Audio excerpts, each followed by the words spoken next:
like I had to stop at this spot that you're looking at. The story itself, I don't know. I was very interested in the story, and that story is of Richard Jewell. You know my name, but you do not really know who I am. My name is Richard Jewell.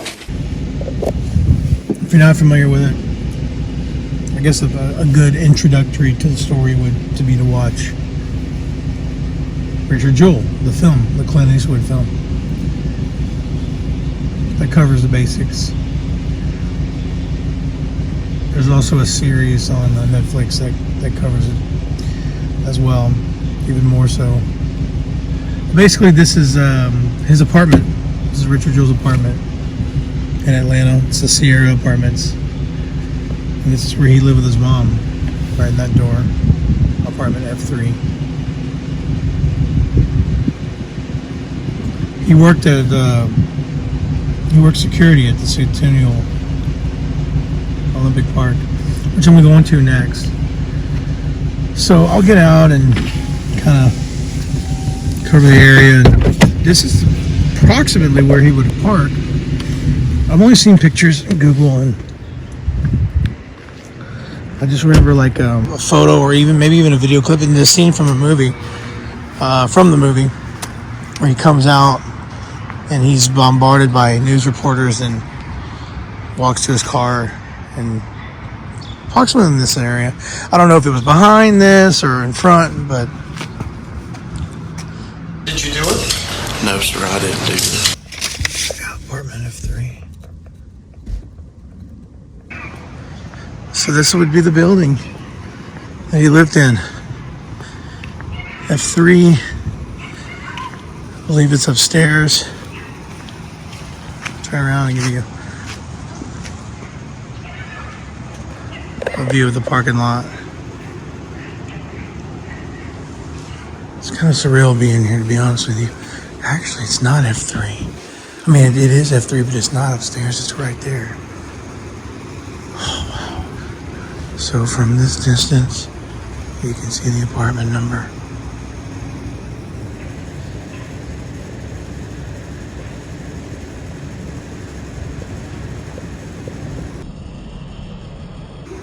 It looks exactly like it did in the film, in the news footage that I've seen, and photos. Nothing has changed. It's just one of those stories in history, those true crime stories that just stick with you, you know? And you see the setting, you see and it just, to be there in real life. I mean, it's just an apartment complex, but to be there in real life, knowing like what happened. And I know the movie's dramatized and all, but Richard definitely went through a lot of stress and worry about this case, clearing his name, his mom too. I guess that would be the apartment right there. The window maybe. Yeah. Or the second one. Anyway, there's not much I can do here aside, continuing to talk about the case, but hopefully you're familiar with it. If not, watch the movie Richard Jewell. I know they did film out here as well. Wow, I could just picture Richard getting home every day after work and going right into that door. His mom as well, picking up dinner.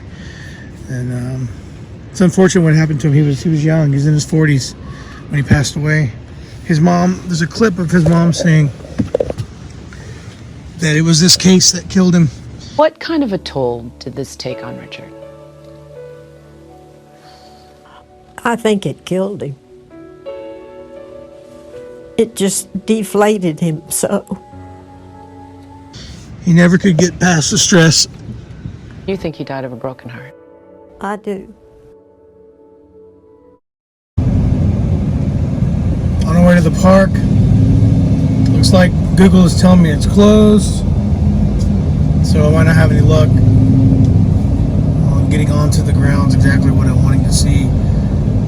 pinpointing the exact location where the bomb was detonated. And then, of course, that statue that I would like to see, that the one casualty victim from the shrapnel explosion where that happened.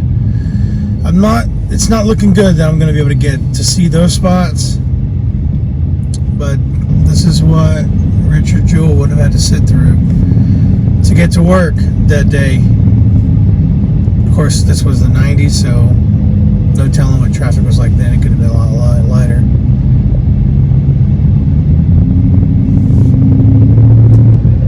This is Atlanta.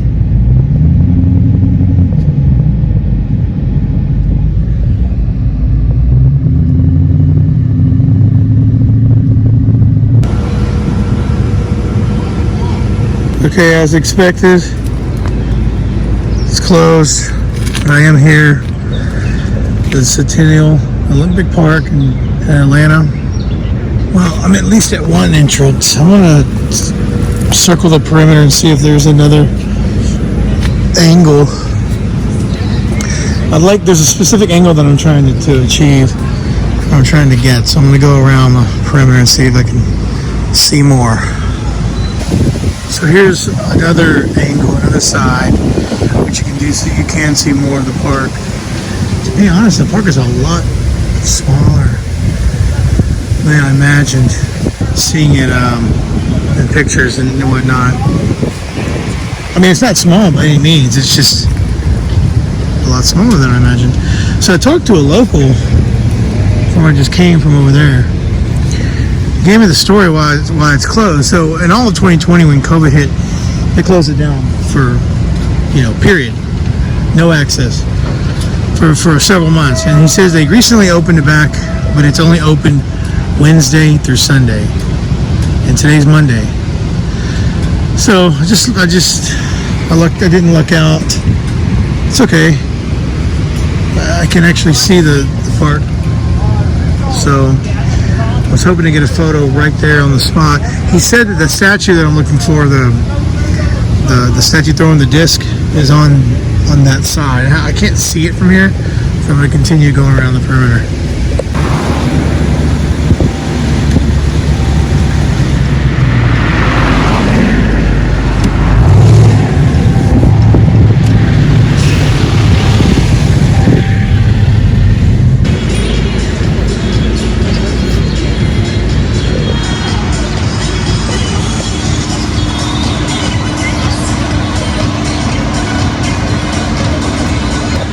Okay, I'm on the other end now.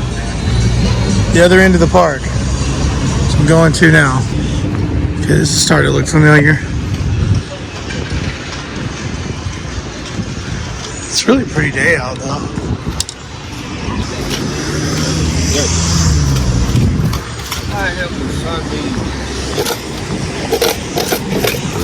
So there's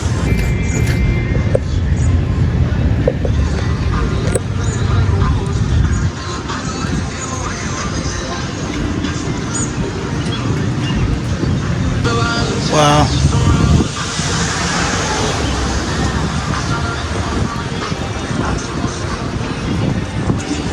There we go. Right there. I was looking for that piece too.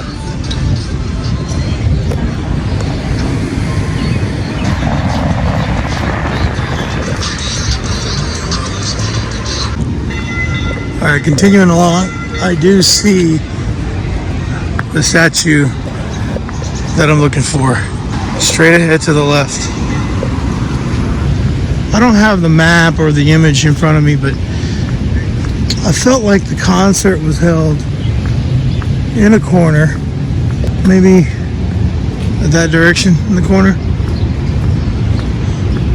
or this corner down here to the left. So what I had read online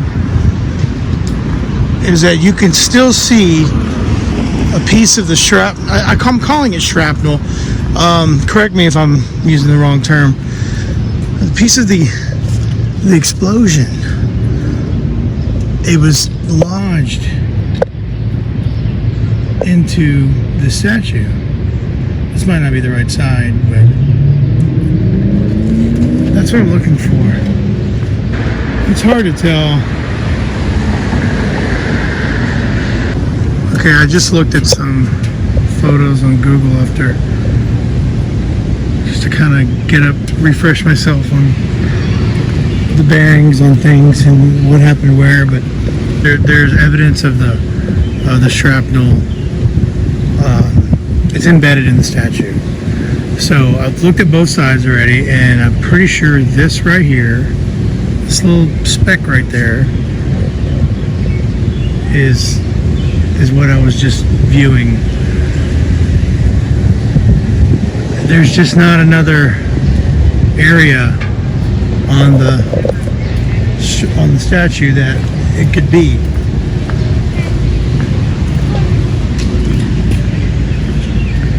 Unless I'm missing something. It's unfortunate I can't get closer. Have I said that already? But anyway, before I get out of here, I did want to mention the sole victim of the explosion. When I say the sole, there were two victims, but the one that was actually killed from the explosion itself, physically, was Alice Hawthorne. Now, there are photos, graphic photos, of after the accident happened, of her lying there in blood all over the place, and I'm not 100% sure, but I could not find a wider shot to show where the statue was, but it looks to be she's near the statue. None of the flooring, none of the ground has changed. I mean, if you look up, if you Google Centennial Park and you find the photo that I'm talking about here, it looks just like this. You've got the, for lack of a better word, call it trim. You have the names in the brick. Not sure what. Maybe those are Olympic athletes. And then you have the benches. They look exactly the same. The pattern of the ground is exactly the same. And she's lying on a side that's like that, or maybe even over there, and next to a bench. Now, benches could be moved, trash cans could be moved, and those are in that photo.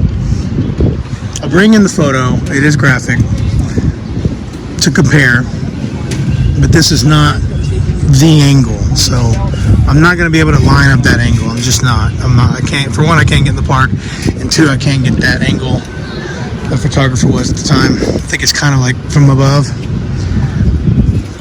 But the explosion shot debris out, shrapnel, this direction. So it happened. I want to say it happened in that corner, and it's amazing that only one person was killed from the explosion itself. There was another casualty, but he was, I think, if I'm remembering correctly, he was a reporter that was kind of on the scene and running toward the scene of the accident, I guess, and he had a heart attack. So they count him as an effect from the explosion itself, but physically from the explosion, it was only Alice, and a lot of this has to do to Richard and what Richard did to save lives. He went through hell trying to clear his name afterward, but eventually did. Watch the movie Richard Jewell, Clint Eastwood. It's a fantastic movie. I liked it. It's not one of Eastwood's best films, but it's good for what it is. It gets you up to speed, and just knowing the story in 2 hours, it's a good summary with a lot of dramatization, which of course is going to be that. It's Hollywood. If you want to go further, watch the series. I forget what they call it, but it's a series with its own title. And then Richard Jewell, the Olympic Centennial Bombing, is just one of the stories that it tells. Anyway, that's about it. Just a quick covering of the area since I was here and I'm leaving. But I was here. So next time. Did you do it? No, sir, I didn't do this.